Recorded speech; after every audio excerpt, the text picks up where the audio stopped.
Hello and welcome to the Daily Millwall for Tuesday the 29th of December 2020. We're going to start off today with Gary Rowett making a statement about Troy Parrot. And this is from the londonnewsonline.co.uk. It's the South London Press Online.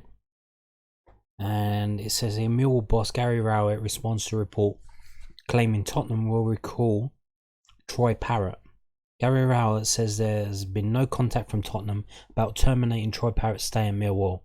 Football Insider website ran a story last week that the Republic of Ireland under-21 international was going to head back to the Premier League giants next month, and they produced a follow-up to that claiming that Spurs were hopeful of agreeing a new loan deal for the young forward in January. Parrott suffered quad and ankle injuries which saw him only feature once for the Lions before November 21.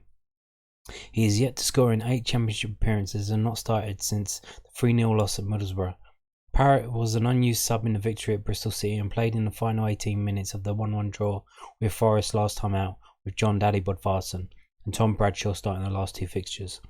Rowett said, "I was a little bit surprised to read a story which I'm not too sure how much credence that has got in terms of being real, because we certainly have not had anything from Tottenham in terms of that is their intention to recall him. I think Troy came here with a view to a season of experiencing some of the ups and downs of professional football. He's had his injuries, which were frustrating and disappointing after such a strong pre-season. He's been involved 90% of the games when he has been fit. There are areas I've been pleased with, and there are other areas which I've spoken to him about where I think he can improve his game, but he's a young player. We want to work with him, give him a season in the Championship. That was always going to be a challenge for an 18-year-old. He's a very, very good player, and we know he's going to improve as the season goes on, and he's going to do what he needs to hopefully go back and challenge into being Tottenham's team. That was always the intention for me. Nothing has changed. As far as I'm concerned, there isn't really any substance to these stories." Just reading that, I'm just having a little wonder. Maybe it's still with all the lockdown and all the tears and that. Maybe Troy is a bit like all of us. He's a bit been affected by the lockdown, and he's not playing that well because of that. I don't know where he lives. I assume he lives in either North London or the home county is just above North London, which I don't know. I think they're into tier 4, but if he lives in a tier 3 area and he has to move into tier 4 every day for training or stuff like that, or even if he has to travel a lot for training, I mean, it must be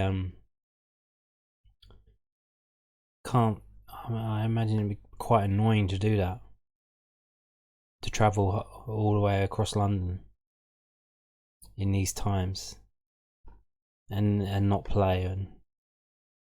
But yeah, so Rowett says he's basically said that it hasn't worked out so far, but he's a young lad. So, but we don't know if Tottenham are going to recall him. Maybe they will, maybe they won't. We'll see. I think they've gotten to. I imagine that they've got to the end of the transfer window to recall him. So it's up to them until like January the 31st.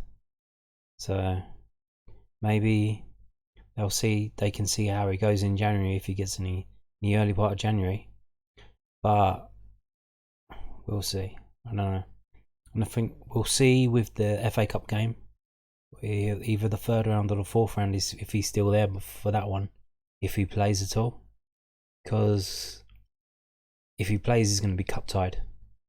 So if Tottenham say they don't want him to be cup tied, because usually in these season-long loans, you're allowed to play the player. You get automatic permission to play the player in cup games because it's for the season. It's season-long loan. So if we see Troy Parrott not being in the lineup for any FA Cup games, that's probably a pretty strong indication that he might be going back. So we'll either see on January 2nd or January 12th when we're playing the FA Cup.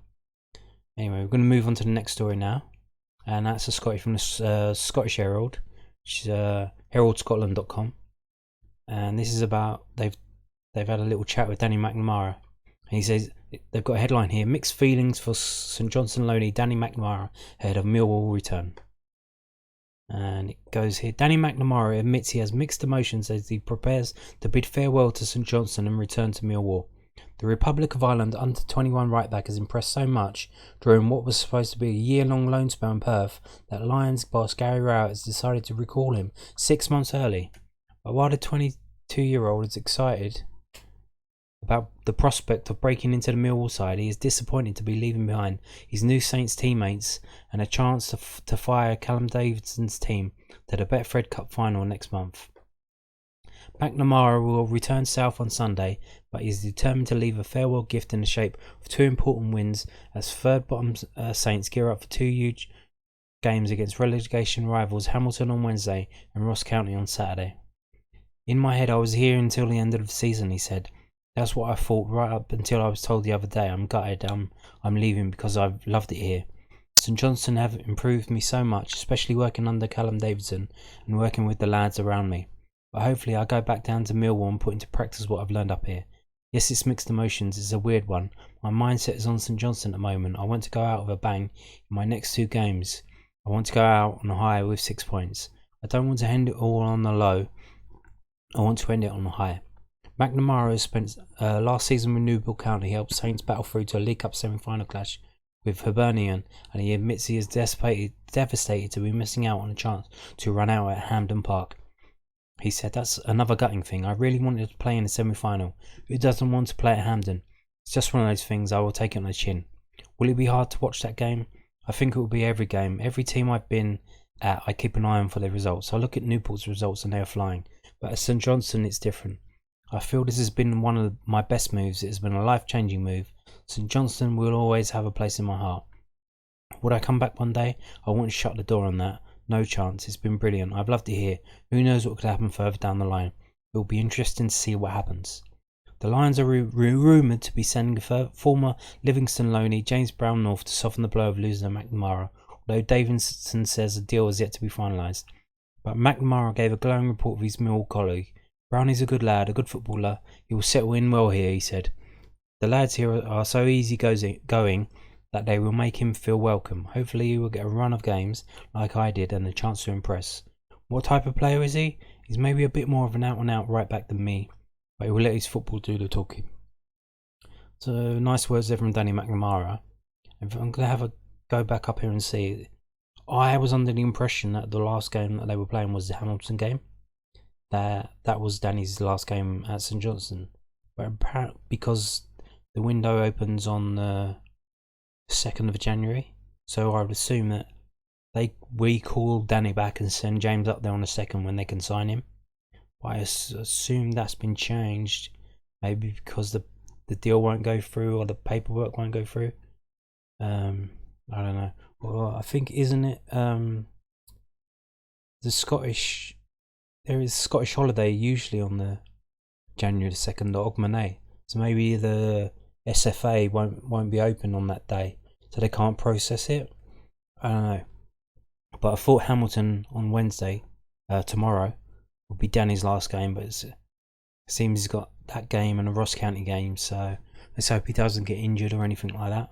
So hope he comes back, because we've already got a story here from the news, then the next story, that he could be starting against Boreham Wood on the 12th of January, the FA Cup tie. It says here, Millwall defender could get a chance to impress with first senior appearance in Boreham Wood tie. Gary Rowett has hinted Danny McNamara could make his senior Millwall debut in the 3rd round of the FA Cup against Boreham Wood. McNamara has spent the first half of the season on loan at St Johnstone and has made 20 appearances, scoring his first goal in professional football. Hayden Mull and Tyler Burry could also be given chances against the National League side on Saturday week. "Firstly, it's a tie that we're certainly not going to be complacent about," Rowett said. "Any of these cup ties are fantastic games, and you've got to be at your very best to get through them. I'm sure Boreham Wood will sense an opportunity for an upset, so what we have to do is make sure that any team we put out is capable of winning the game and is prepared mentally to do what's required to win the game. But of course, whenever you go to these types of games, you're always looking at whether there's an opportunity for a couple of younger players, an opportunity for a few of the players that haven't played. You're trying to balance that off with wanting to put out a strong side that can get you through, because that's the most important thing to us. we'll have to look at that. But the likes of Hayden Muller, Tyler Burry, Danny McNamara will come into our thinking for that game. It might be an opportunity to force their way into the team. So that's today's Millwall news. Thank you for watching. Bye for now.